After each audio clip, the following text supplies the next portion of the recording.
નમસ્કાર મિત્રો, at TV news ઉપર આપનું હાર્દિક સ્વાગત છે। હું છું મહેશને ફટાફટ નજર કરી લઈએ મોટા સમાચાર ઉપર। હવામાન વિભાગ તરફથી રાજ્યના ખેડૂતો માટે રાહતના સમાચાર આવ્યા છે। ત્યારે વાત કરવામાં તો હવામાન વિભાગની આગાહી મુજબ અરબ સાગરમાં જે સર્જાયેલી ડિપ્રેશન સિસ્ટમ હવે નબળી પડી હોવાથી રાજ્યમાં વરસાદનું જોર ઘટશે। ત્યારે વાત કરવામાં તો જો કે આજે અમદાવાદ, ગાંધીનગર, પાટણ, ખેડા અને કચ્છમાં ભારે પવન સાથે વરસાદ શરૂ થયો હતો। ત્યારે વાત કરવામાં તો આજ રોજ સવારના 6 વાગ્યાથી રાતના 10 વાગ્યા સુધીમાં ગુજરાતના કુલ 56 તાલુકાઓમાં વરસાદ નોંધાયો હતો।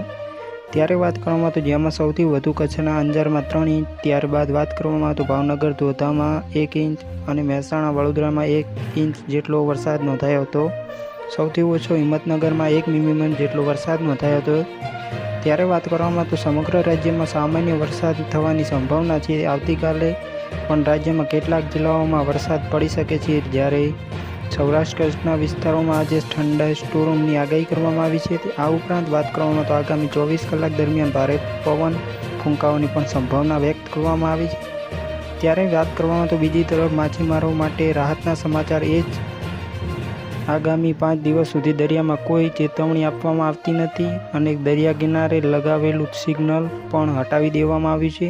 ત્યારે રાજ્યના મુખ્ય શહેર અમદાવાદમાં પણ આજે સામાન્ય વરસાદની આગાહી છે। ત્યારે આ વર્ષ ચોમાસાએ ધમાકેદાર આંકડા નોંધ્યા છે। ત્યારે 1 ઓક્ટોબર ત્યાર સુધી 4 ઇંચ વરસાદ નોંધાયો છે, જ્યાં સામાન્ય કરતાં 339% વધુ છે। જ્યાં મિત્રો મોટા જ સમાચાર સામે રહે છે।